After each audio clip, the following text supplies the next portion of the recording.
નમસ્કાર દર્શક મિત્રો, સ્કાયનેટ મીડિયામાં આપનું સ્વાગત છે। આજે આમ આદમી પાર્ટીના પ્રદેશ પ્રમુખ ઈશુદાન ગઢવી ગાંધીનગર પહોંચ્યા હતા, જ્યાં મુખ્યમંત્રી ભૂપેન્દ્ર પટેલ સાથે તેમણે મુલાકાત કરી હતી। ખેડૂતોના જે વિવિધ પ્રશ્ન છે, ઘણી બધી સમસ્યાઓનો સામનો ગુજરાતના ખેડૂતો કરી રહ્યા છે, અને તેના સંદર્ભમાં 11 જેટલી જે વિવિધ માંગણીઓને સળગતા પ્રશ્ન છે ખેડૂતોના, તેને લઈને તેઓએ આ મુલાકાત કરી છે। ત્યારે આ મામલે શું કહી રહ્યા છે આમ આદમી પાર્ટીના પ્રદેશ પ્રમુખ ઈશુદાન ગઢવી, તેમણે આજે મુલાકાતના મુદ્દાઓ છે તે જણાવ્યા છે, અને આ મુલાકાતના મુદ્દાઓ દરમિયાન કોઈ નિરાકરણ નહીં આવે તો શું ચીમકી આપી તે પણ સાંભળો। બિલકુલ છેલ્લા કેટલાક સમયથી રાજ્ય સરકાર ભાજપની ખેડૂતો ઉપર અત્યાચાર કરી રહી છે, ખેડૂતોનું શોષણ કરી રહી છે અને વિવિધ મુદ્દાઓને લઈને ખેડૂતો ખૂબ પરેશાન છે।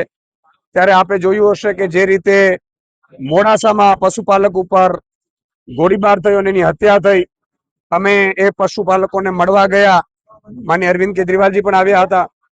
આપે જોયું હશે કે હળદરમાં જે રીતે ખેડૂતોને કરદામાં લૂંટ ચલાવવામાં આવતી હતી, કરદા પ્રથાથી, એ મામલામાં પણ આમ આદમી પાર્ટીએ જ્યારે મુદ્દો ઉઠાવ્યો તો ખૂબ મોટો મુદ્દો બન્યો અને અમારે આખી એપીએમસીઓમાં અમે 400 જેટલી નાની મોટી એપીએમસીઓ છે, એમાં હેલ્પલાઇન નંબર શરૂ કરતા બધી એપીએમસીઓમાંથી ખેડૂતોની ફરિયાદો આવવા માંડી કે અહીંયા પણ કરદા થાય છે, અહીંયા પણ ભાવમાં ગડબડ થાય છે, અહીંયા પણ કડના નામે લૂંટ કરવામાં આવે છે।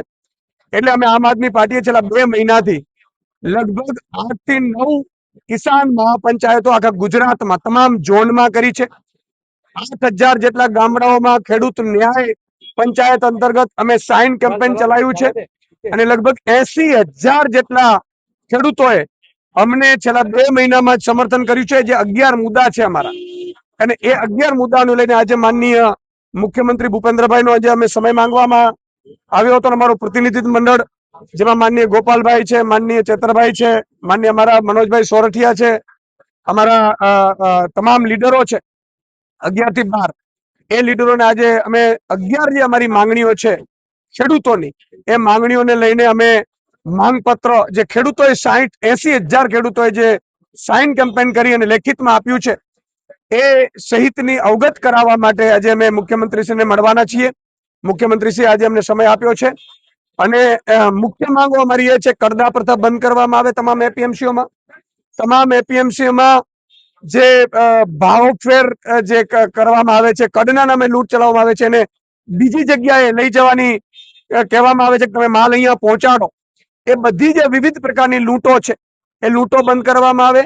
એપીએમસીમાં જણસ જે તમામ જે ટેકાના ભાવે ખરીદી કરાય છે, એ તમામ એપીએમસીમાં જણસની ટેકાના ભાવે ખરીદી થાય।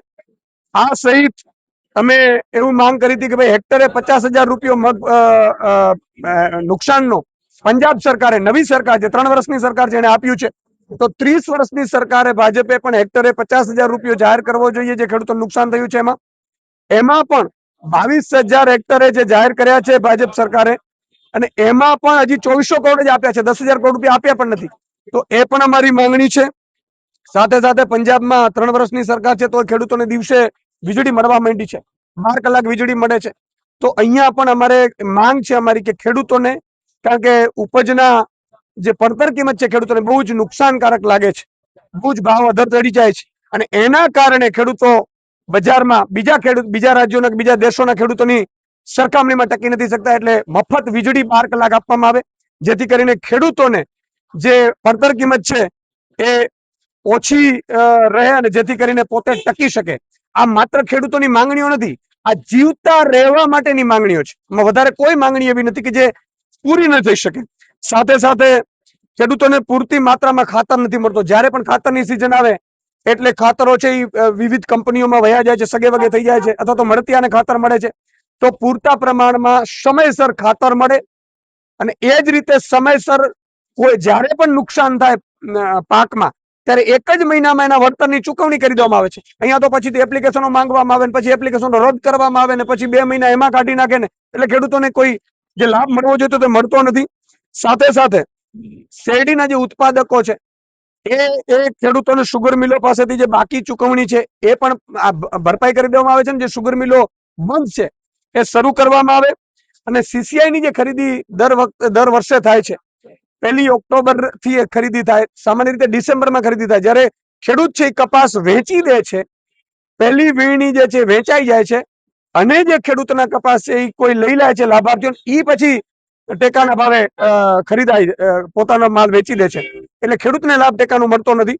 એટલે ટેકાના ભાવે જે કપાસની સંપૂર્ણ ખરીદી થાય ને એ 1 ઓક્ટોબર થી થાય દર વર્ષે, એ માંગણી છે. સાથે સાથે હાઈટેન્શન લાઈન આખા ગુજરાતમાં બેફામપણે કંપનીઓ કલેક્ટરના માધ્યમથી એ નાખી દે છે, ને જેથી કરીને એને નથી તો પૂરતું વળતર મળતું અને તમામ પોલીસ સ્ટાફનો અત્યાચાર કરે છે. આ સહિતના 11 મુદ્દાઓને લઈને આજે અમે મુખ્યમંત્રીશ્રીને રજૂઆત કરવાના છીએ અને અમને પૂરો વિશ્વાસ છે કે મુખ્યમંત્રીશ્રી આને પોઝિટિવ લેશે અને જો આગામી સમયમાં નહીં લે તો આમ આદમી પાર્ટી જન આંદોલન છેડશે.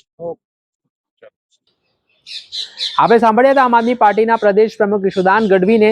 તેઓ કહી રહ્યા છે કે ખેડૂતોને પૂરતા પ્રમાણમાં યુરિયા ખાતર સમયસર નથી મળતો, પૂરતા પ્રમાણમાં ભાવ નથી મળી રહ્યા, કૃષિ સહાયને લઈને જે મુશ્કેલીઓ છે ખેડૂતોને ભોગવવી પડી રહી છે, તેવા અલગ અલગ મુદ્દાઓને લઈને તેમણે વાત કરી છે અને આગામી સમયમાં તેનું નિરાકરણ લાવવા માટે પણ તંત્રને અપીલ કરી છે. નહીંતર આગામી સમયમાં જન આંદોલનની તેમણે ચીમકી ઉચ્ચારતા રાજકારણ ગરમાયું છે. દર્શક મિત્રો, આવા જ વિડીયો જોવા માટે સ્કાયનેટ મીડિયા જોતા રહો.